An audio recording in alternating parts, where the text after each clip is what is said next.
Welcome back, everybody, to Sims Complete. I am your host, Matt Sims, alongside the general, the commander of this vessel. Let's see the four-star general, Phil Sims, former New York Giant. How you doing today, there, Captain?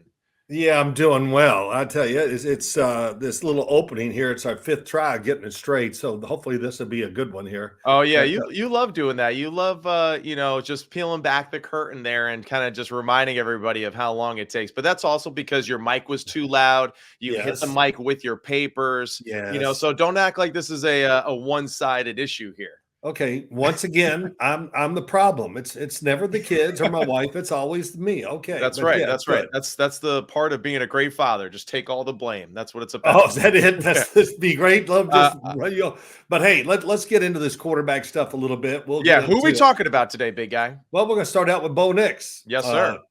I'm for some reason I've lost my power. Now you're in charge of all this, so you acted like you gave that to me. Like, hey, pick whoever you want. No, you just walked out of this room and said, "Hey, we're going with Bo Nix first."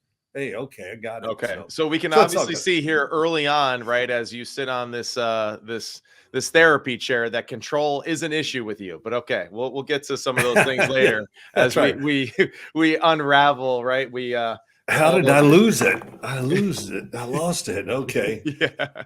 Well, give me your Um, first thoughts on Bo Nix, big guy. Yeah, so let's kind of just go over, I guess, right now, just the measurables for Bo Nix, right? Yeah. So Bo Nix, the senior from Alabama, 6'2", 217 pounds, Yep. wore number 10 there at Oregon. Looked good, too, on him, number 10. I liked it. And, this is a guy that has 5 years of college football experience. He started his career at Auburn. Obviously, the story there didn't end that well, right? A lot of promise early on. You saw that he was – can really play, and make Big. plays, big, strong, right? All of that, even though he's measured at 6'2", he kind of looks bigger when you see him on film and on TV sometimes. But, Yeah. I think what's great, though, is, again, this is another quarterback, just like Jaden Daniels, using the transfer portal as an advantage for him to find the proper home for his development at the position. In 2 years at Oregon, every year that he was there, his stock rised.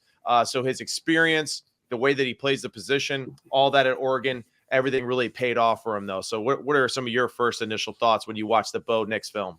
Well, for Bo Nix, it's a good thing it went bad in Auburn because he got to go up to Oregon. I mean, let's be honest. Yeah. He gets to run an offense that's all about the quarterback. We're going to throw it basically every single down. And that experience he got in 2 years there, of course, the 2 years at Auburn, but 3 years at Auburn, I think. But all that experience together is a big deal. Why one of the reasons why I like him. And yes, he does look taller. He's long-legged. He's 6'2". He's built to play NFL quarterback. As I watch him, and yeah, it's a quick passing game, which we know in the NFL, 60, 70, 80% of the game is quick passes now.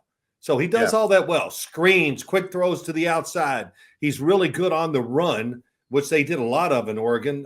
He would be on the run, just throwing little passes right in front of him. So those look easy, but they're not easily completed and get the guy right in stride and all that. So, and my last little quick blurt here before we get into other things, he just knows how to play. Right. And he understands the game to the T, when to take a sack, when to take a chance, when to be conservative and maybe not take that chance to hit a big play because he knows the score of the game. He knows what's going on with his team, with himself. And I tell you, that puts him way ahead of a lot of NFL quarterbacks, but it puts him right at the top of the class of all these guys coming out this year. Yeah, I would say when you watch the film, that's the most glaring thing to me when you see him is that you see multiple reps of him just playing the position at its at its finest, right? Going through reads and progressions, the pocket move. You see his eyes. You see. I'm going to use one of those cliches that you hate a little bit, but you see his feet and his eyes match each other as he moves through his progression and makes his decisions. I know that drives you crazy, but it is true, Phil. All right. Okay. So, it really is something that I think is very impressive for him. And what I love too, even for him, right? The personal story, I love these aspects of like my quarterback, he's like Andy Dufresne, man. He's crawled through 3 miles of some stuff, and he's come out the other end, clean. And that's what I love about him too, that you can see that he obviously is working each and every year off the field, on the field, on what he needs to get better. You see that he is able to adapt to new offenses and new environments rather quickly. And, I think those things are very important because we see how, volatile the coaching thing is in the NFL, how quickly, you could be with a coach for 1 year and he's gone to be the head coach of somewhere else the next year. So I feel like that's a good thing for him that he's been able to adapt, to adjust to different settings, environments, and coaching staffs and still produce at a high level. Very high level.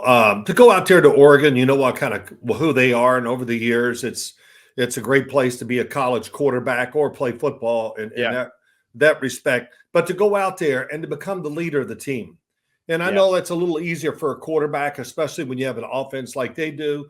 But he did take over that leadership. He acted like it on the field. He presented himself very well. And your whole thing, your Andy Dufresne reference, there is a lot to that. As Terry Bradshaw said when we were going to our first Super Bowl, I'll never forget the comment. He goes, well, to get to do this, you got to go to hell first. That's I think Phil's been to hell. So, and I heard him say it, of course, weeks after it was over. And there is truth to it. Sometimes once you hit bottom and you just think it can't get any worse or whatever, you hang in there and look what happens. And he's a great example of that.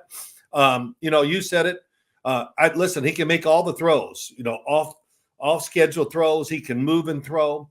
He can throw sidearm. I think he can throw with power. I heard some of the things when he was down at the Senior Bowl that maybe his arm didn't look as strong as they'd hoped. Well, maybe that's true. But he's a guy, as you can see, and I think we both saw Matt, or can see it in him, that he's going to get better throwing the ball.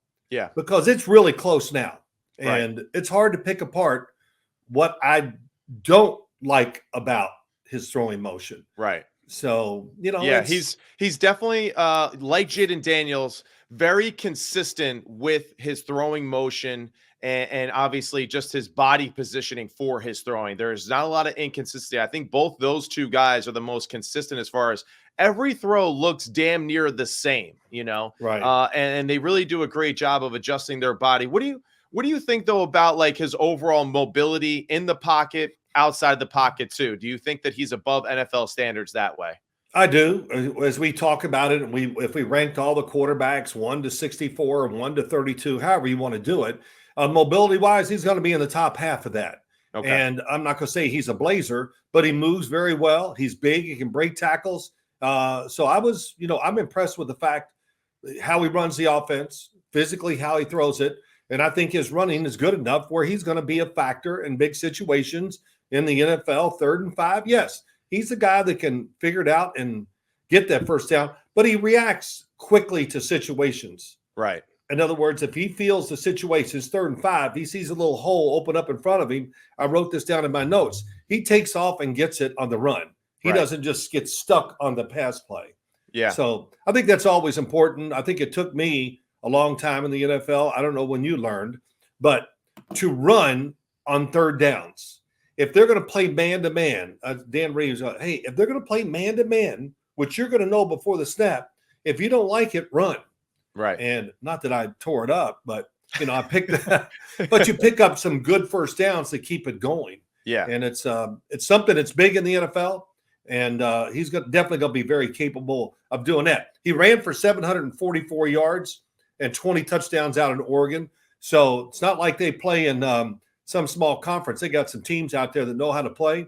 They think they all know how to play this Oregon defense, tough offense, tough to do. But Bo Nix really was consistent, solid, and I would feel really safe or good in getting him where I want to get him in the draft. Yeah, I remember this past year, about halfway through the college football season, someone asked me who was the safest draft pick at the quarterback position. And just from what I had seen the entire year, I thought it was Bo Nix, and I think he's one of those guys where a lot of the easy throws look easy. He doesn't miss many of them. And I think that he doesn't get enough credit either for like the simple plays where he's throwing checkdowns and things like that. We're on TV, in the highlights, we're not showing those things because they're not sexy. They're not exciting, but he does those things on a regular basis, very consistently and very fluidly within the game. So I think that's something that is a great NFL quality to have. And to go along with the mobility that you mentioned, I definitely feel like he is one of the better throwers on the run in this draft class for Yeah. sure. As far as throwing against his body, creating funny angles, but then being able to get out of those and to throw the ball accurately down the field. There was a lot of plays that popped off the screen there for me on that one. As far as arm strength goes, were you impressed with his arm strength? Did you think it was pretty solid? Like, did it wow you at all when you were watching the film? Did it wow me? No, I didn't go wow. Yeah. I didn't go Caleb Williams. Wow. I didn't Right. go, Michael Penix. Some of his, they're kind of ridiculous. Didn't have the Michael Penix, Drake May, or Caleb Williams wow moments as often.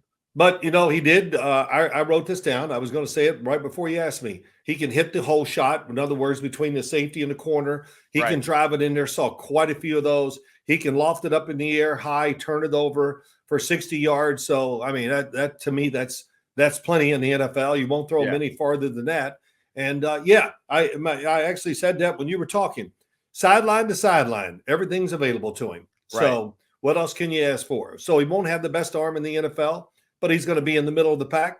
And there's a lot of guys in the middle of the pack that win a lot of games, and they win Super Bowls. We said we're going to do this down the line, but where do you think he goes in the draft? What's your first thought?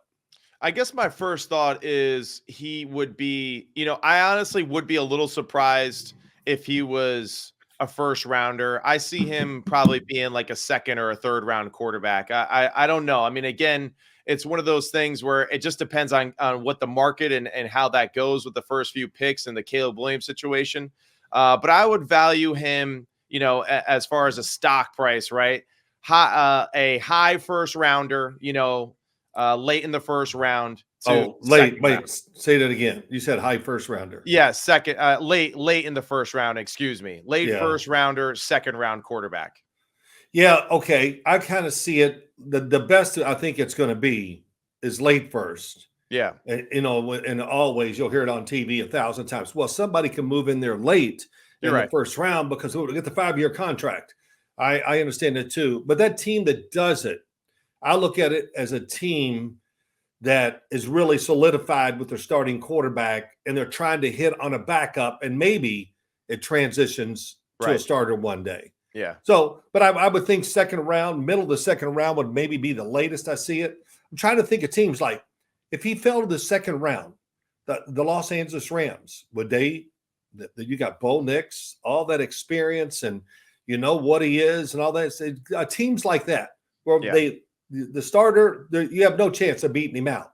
But we're going to train you and get you ready maybe one day to be a starter because we got this guy in front of you. I think that's just one example. There's many out there for guys like Bo Nix. Yeah, I mean, I even see a team like the New Orleans Saints maybe as a team that like all of a sudden says, yeah, hey, let's take this guy. He's there. He's the best one available on the board that's left. And, he could be someone that could be groomed into the position of being the starting quarterback there. So I think there will be a few teams that there's not going to be a lot of negatives that surround Bo Nix in this draft process, and that's where I think we'll see what the collateral damage is of, obviously the Caleb Williams, Drake May situation with Chicago and all of that, and kind of how that affects the rest of the class.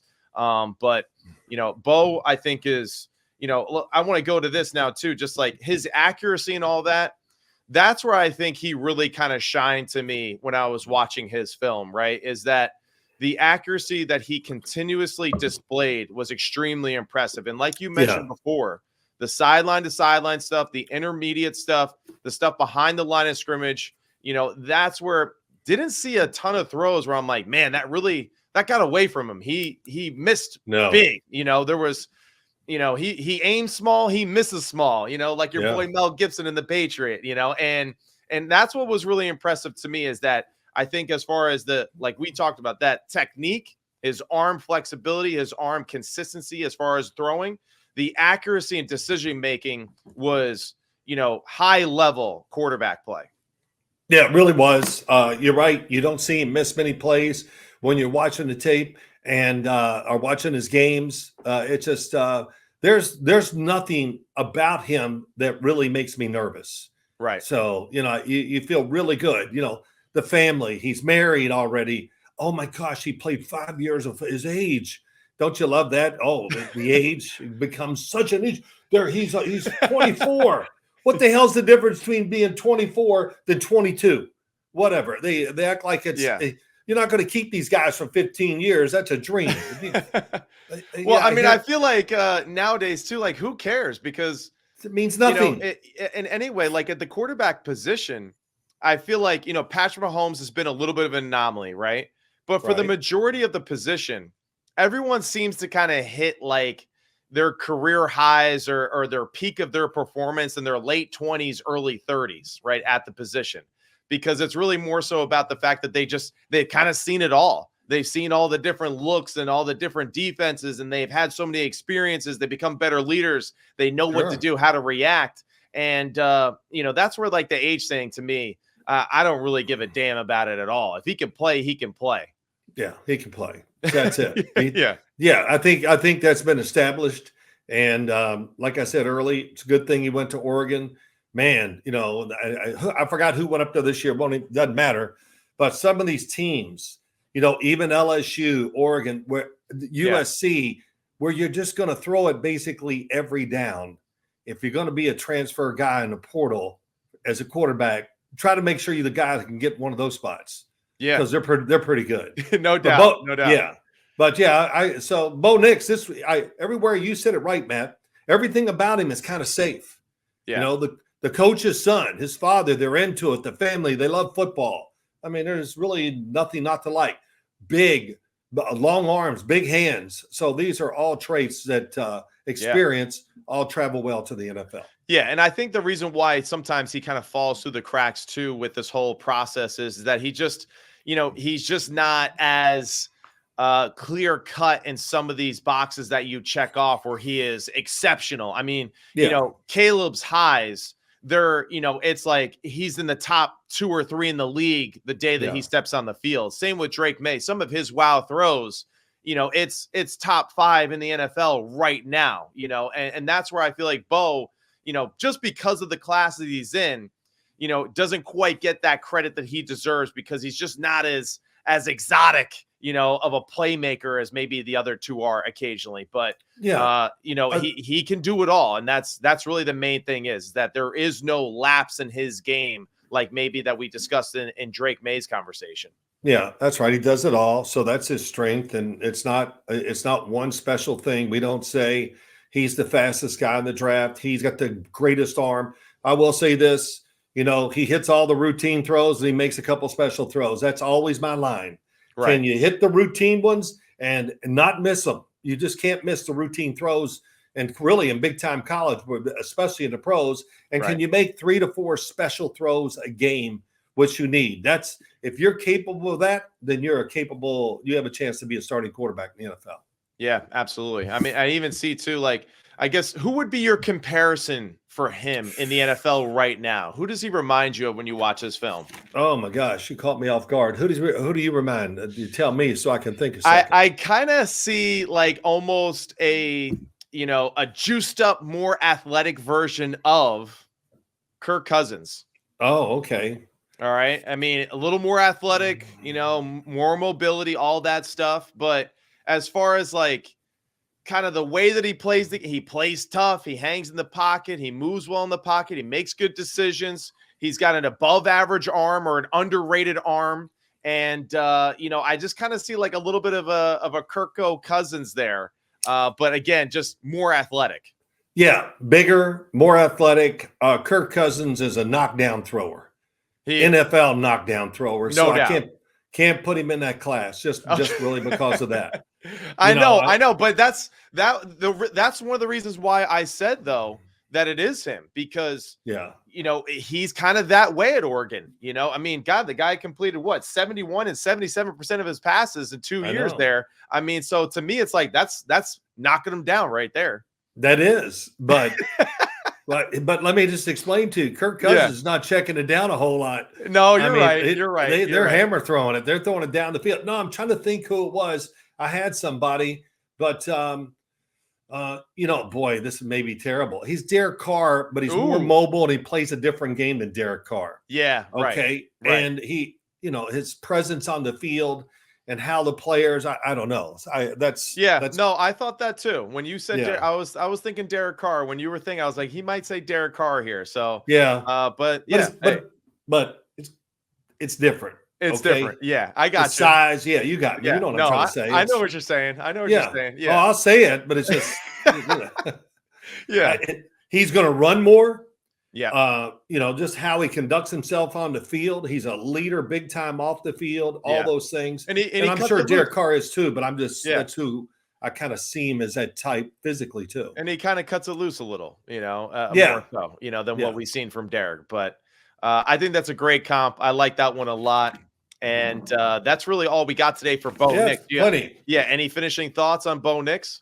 No, I think as we go along here and as we get done with these quarterbacks, we're going to do a few and whatever. I want everybody to just remember this. We'll end up ranking them, and we might even try to decide where they're going to go and what teams they fit. We're going to take their talent and see who's coaching those teams and say that's a fit. Yeah. Okay. So it's hey, like, this is our first round of talking about Bo Nix. We're probably going to get another 2 or 3 rounds in, especially when we get to the more of the comparisons with the other draft picks, where they go. Right. Some of the interest that we hear from the combine and even from the workouts, the teams that are there and really invested in looking into them. So we'll revisit this a few other times. I know Big Phil gets all excited there. So listen, I want to tell everybody out there and all the people that say it, all the underwear games. Listen, just shut up. It's the underwear games. They're going to stay there, and is it going to determine everything about the draft? No. But it does give you some numbers and things to meetings with them, to talking to them, to see them. I think all that stuff's important. If you get nothing out of when they go down there for the combine, if you get nothing out of it, all right, big deal. You didn't. But a lot of people are going to get things out of there. I can't imagine being around the players, watching their drill sometimes, and it just gives you a little bit better hint of who they really are. So That's right. That's right. So all the ones that come out there and be quiet. I like it. And I like quarterback throwing sessions too. Yeah. I want to see them. And I know it's easy. Oh, it's not against the defense. Oh, you know what? I'm being very sarcastic. Let's get a defense to rush him and tackle him so we can really get a feel. That's stupid too. Oh, man. All right. Yeah, we got Big Phil riled up here. No. My last thing. No. If you can't go out there, nobody guarding these guys that are running routes. If you can't wow people, then you're not an NFL quarterback.